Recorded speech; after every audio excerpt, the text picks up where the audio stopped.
Hi everybody, Kirsten here, and today I'm going to be doing another top 10 list for you. And this time I'm going to be doing my top 10 feel-good books. So if you're looking for a nice fluffy summer read, these are definitely some that I would recommend for that. So number 10 is My Life Next Door by Huntley Fitzpatrick. This is a YA contemporary and it's super cute. It's about a girl who has a very ordered life. Her mom is one of those people that leaves lines in the carpet when she vacuums and will vacuum on her way out the door so that the lines are still there, kind of thing. Very orderly, kind of rich and all of that.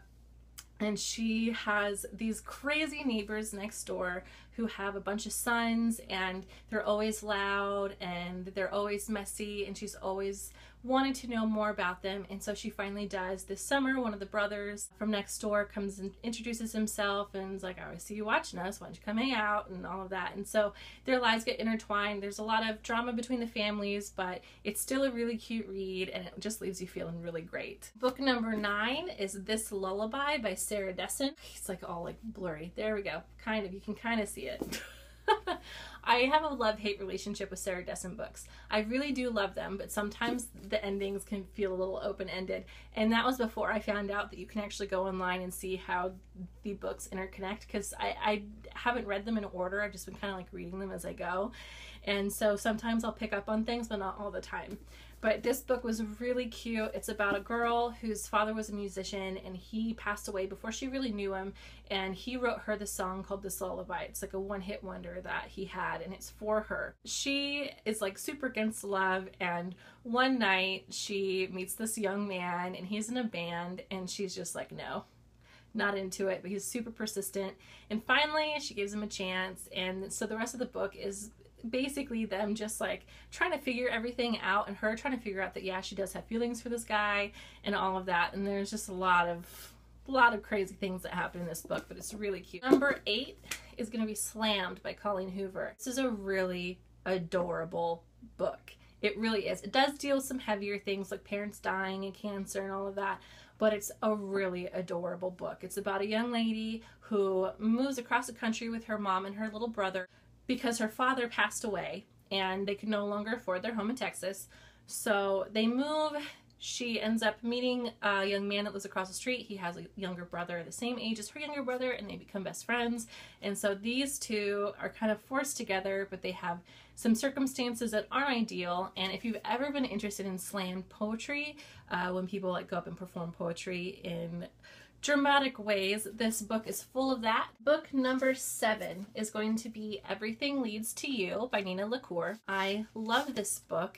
If you are looking for a great lady romance, this is definitely the book for that. It's about a young woman who is breaking her way into the movie industry as a set designer. She goes to an estate sale for an old Western movie star that had just passed away, kind of like a John Wayne character.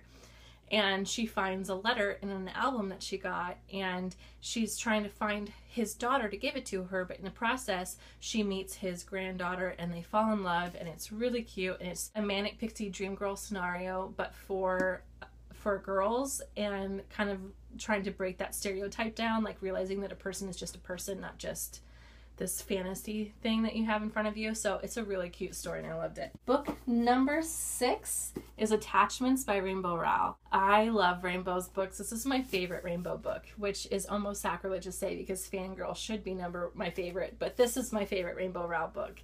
It is an adult contemporary and it's really great. It's about a young man who works internet security for a newspaper, which it takes place in the 90s, so that was still a thing when people still needed to be monitored on the internet because it's still kind of brand new.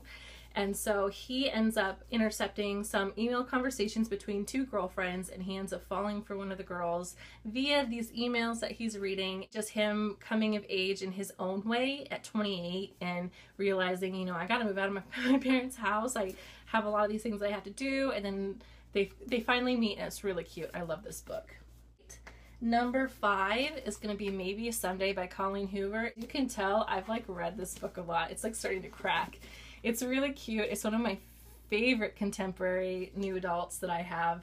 But it's straight fluff. Like if you're looking for any kind of like conflict, there's a little conflict, but this is pretty much just like a straight fluff story. She even has a playlist that you can download with this book. It's really great. It's about a young lady who's in college, and her roommate slash best friend is sleeping with her boyfriend of several years, and she kind of just leaves, and the guy that lives in the courtyard across the way, they have been contacting each other back and forth, and he's like, why don't you just stay here? And he ends up being deaf, and he's also a musician, and so it's about them kind of being thrown into this conventional living arrangement and dealing with that and their feelings and all of that. So it's really cute, and I love this book.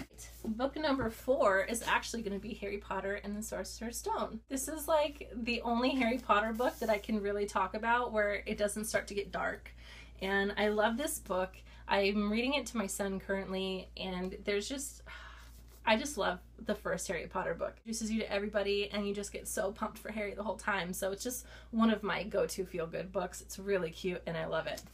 Book number 3 is going to be let me try that again. The Statistical, I can say that right. The Statistical Book number 3 is a mouthful, so I'm going to try and spit it out, and that is Statistical Probability of Love at First Sight by Jennifer E. Smith. I love Jennifer E. Smith's books, but this one's my favorite. It's about a girl who has to go to her father's wedding in London, and she's a few minutes late for her flight, and so she has to wait for the next one, and she meets a young man at the airport who's also going to be on the same flight as her, and so they start talking, and then they talk the entire time on the plane, and then they run into each other in London, and it's really cute. I love this book. Book number 2 is going to be Fangirl by Rainbow Rowell, and I love this book. It's so cute. And this one is above attachments because it is just such a feel-good book. It really is. It's about a young woman named Cather, and she's going to college. She's a freshman in college, and she is obsessed with Simon Snow, which is a book slash movie franchise kind of similar to Harry Potter, and she writes fan fiction for it. She's very much like a loner, and not like her sister Ren, who is very popular and going out for sororities and all that. So she moves into the dorms, and she has a roommate, Reagan, who she ends up being friends with, and she has a friend, Levi, who they end up being thrown together, and it's really cute. It's such a cute story, and I love it. It's a coming-of-age story, really, about how you can still be yourself and make friends and come out of your shell a little bit. So it's really cute, and I love it.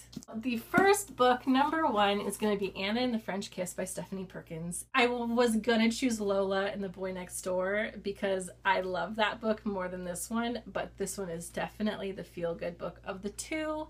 It is so cute. It's about a girl, Anna, who goes to France for school, and she meets Etienne St. Clair, and it's basically her falling in love with France and falling in love with him. So it's a really cute story. If you haven't read this book, you need to read it because it's super adorable. So those are my top 10 feel-good books. If you have any that you would like to add, go ahead and comment below and tell me what books that you read that make you feel really great at the end. And if you have any of these books as your go-to feel-good books, go ahead and let me know. I'm going to go ahead and add my Tumblr and Goodreads links below, and everybody have a great weekend, and I will see you next time.